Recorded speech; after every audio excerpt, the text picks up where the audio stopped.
Hello guys, welcome to Vashishtha classes. Vashishtha classes में आपका हार्दिक स्वागत है।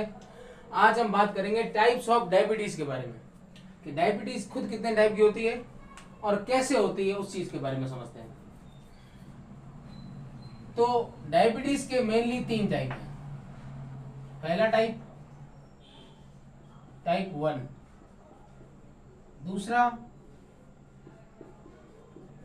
टाइप 2 और तीसरा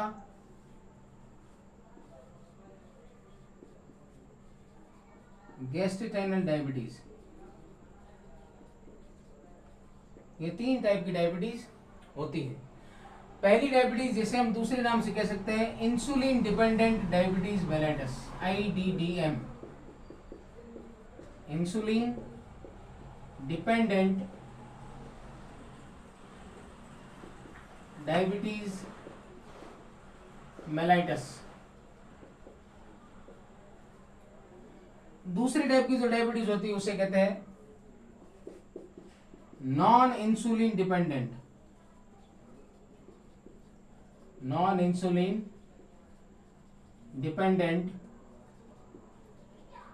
डायबिटीज मेलाइटस। और तीसरी गैस्ट्रिक डायबिटीज जो है वो होती है प्रेग्नेंट लेडीज में।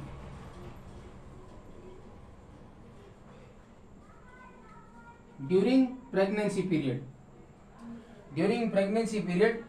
जो लेडीज में जो डायबिटीज होती है उसे कहते हैं गैस्ट्रिटाइनल डायबिटीज, और इसे हम कहते हैं NIDDM, non insulin dependent diabetes mellitus. अब इंसुलिन डिपेंडेंट और नॉन इंसुलिन डिपेंडेंट से क्या मतलब है, इसके बारे में आप समझते हैं। तो पहली बात करेंगे हम टाइप 1 डायबिटीज की। टाइप 1 डायबिटीज या इंसुलिन डिपेंडेंट डायबिटीज मेलाइटस से मतलब ये है कि जब हमारे शरीर में हमारे खुद की शरीर की जो इम्यून सिस्टम है, जो हमारा इम्यून सिस्टम है, वह इम्यून सिस्टम अगर खुद की ही पेनक्रियास की बीटा सेल्स जो पेनक्रियास की बीटा सेल्स होती है, पेनक्रियास की बीटा सेल जो इंसुलिन प्रोडक्शन करती है।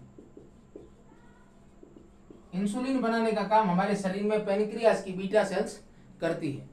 जब हमारी इम्यून सिस्टम की इम्यून सेल्स जो है, इम्यून सिस्टम हमारे शरीर की पेनक्रियास की बीटा सेल्स को ही खाना शुरू कर दे या उसी को ही मारना शुरू कर दे, तो हमारे शरीर में इंसुलिन बनना बंद हो जाएगा। इंसुलिन का जो फॉर्मेशन होगा वो या तो कम हो जाएगा या बंद, लिटिल और नॉर, या तो कम हो जाएगा या फिर बंद हो जाएगा। जब इंसुलिन का अमाउंट या इंसुलिन बनना हमारे शरीर में कम या फिर बंद हो जाएगा, तो उस सिचुएशन में हमारे शरीर में ब्लड ग्लूकोज लेवल बढ़ जाएगा, ब्लड ग्लूकोज लेवल बढ़ेगा।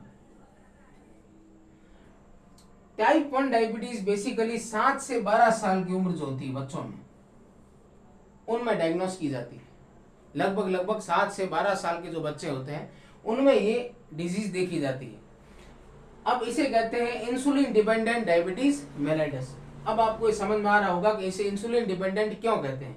क्योंकि इस कंडीशन में शुरुआत में ही पेशेंट को इंसुलिन पे डिपेंडेंट रहना पड़ता है, क्योंकि हमारे शरीर का इम्यून सिस्टम हमारे शरीर के पेनक्रियास की बीटा सेल्स को ही खाना शुरू कर देता है, और जब हमारे शरीर की बीटा सेल्स ही नहीं रहेगी पेनक्रियास की, तो इंसुलिन बनाएगा कौन, और इंसुलिन बनेगा नहीं तो ब्लड ग्लूकोज लेवल कम होगा नहीं।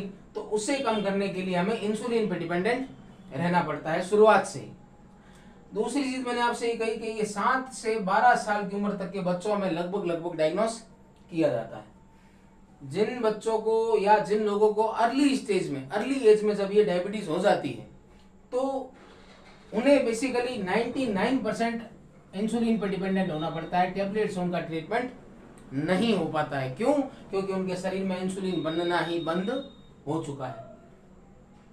अब ये देखते हैं कि भाई कौन कौन से ऐसे फैक्टर है जिनमें इम्यून सिस्टम हमारे शरीर की पेनक्रियास की बीटा सेल्स को खाना शुरू कर रहा है। तो बेसिकली ऐसा कोई परफेक्ट फैक्टर तो हमें पता नहीं है, या अभी तक इस चीज की रिसर्च तो नहीं हो पाई है कि भाई इसी कारण से हो रहा है, लेकिन ये माना जा सकता है या माना जाता है कि एज फैक्टर हो सकता है, सॉरी एज नहीं, आप ये मान लो स्ट्रेस हो सकती है, एनवायरमेंटल हो सकता है, एनवायरमेंटल फैक्टर हो सकते हैं, स्ट्रेस हो सकती है, और उसके अलावा अगर मैं बात करूं तो डाइट हो सकती है, डाइटरी फैक्टर हो सकते हैं, और लास्ट इसके बारे में ये कहा जा सकता है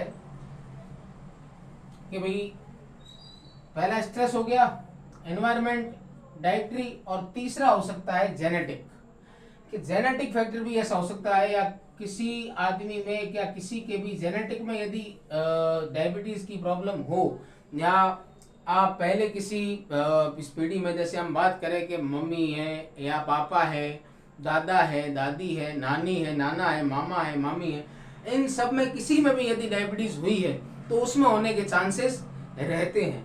तो जेनेटिक फैक्टर भी इसमें काम करता है, इसमें डाइटरी फैक्टर भी काम करता है, एनवायरमेंटल भी काम करता है, और स्ट्रेस भी काम कर सकता है।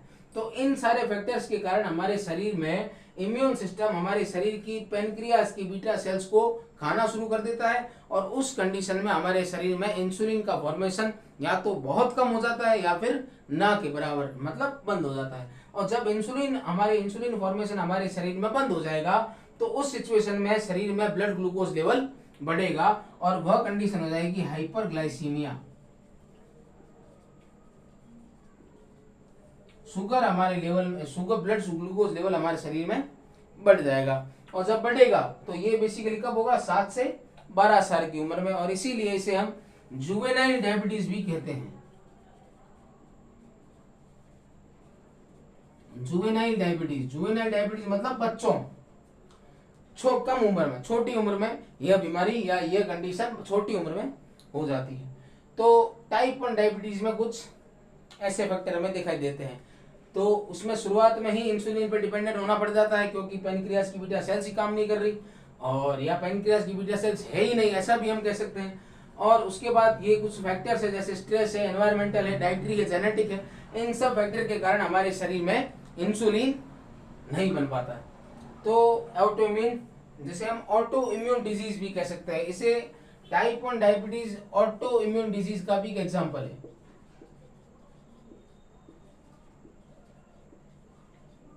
ये ऑटो इम्यून डिजीज भी हम इसे कह सकते हैं, क्यों? क्योंकि हमारे शरीर की इम्यूनिटी ही, हमारे शरीर का इम्यून सिस्टम ही हमारे शरीर के पेनक्रियास की बीटा सेल्स को खाना शुरू कर देता है। जब वो पेनक्रियास की बीटा सेल्स को खाता है तो हमारे शरीर में इंसुलिन का फॉर्मेशन ही बंद हो जाता है।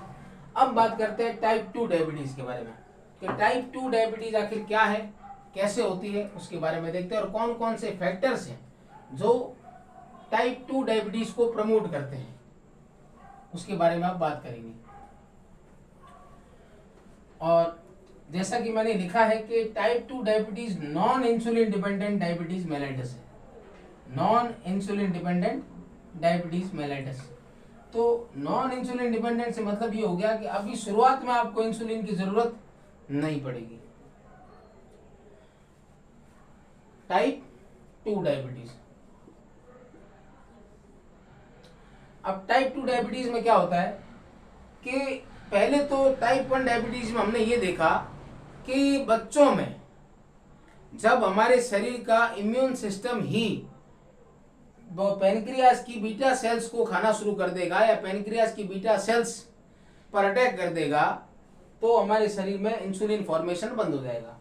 टाइप 2 में इसका जस्ट उल्टा होता है। क्या होता है वो देखते हैं।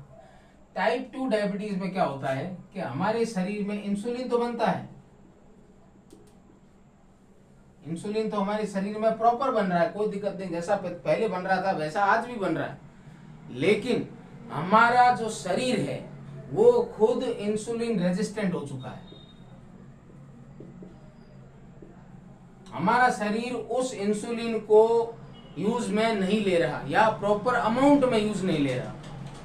अब जैसे मैं आपसे बात करूं कि हमारे शरीर में जैसे फैट है, मसल है, लीवर है, ये सेल्स हमारे शरीर में इंसुलिन को प्रॉपर यूटिलाइज नहीं कर पा रही है, हमारी जो बॉडी है वो इस कंडीशन में, टाइप 2 डायबिटीज की कंडीशन में प्रॉपर इंसुलिन को यूटिलाइज नहीं कर पा रही है। और जब वो यूटिलाइज नहीं करेगी तब क्या होगा, ग्लूकोज लेवल बॉडी में बढ़ेगा। प्रॉपर यूटिलाइज नहीं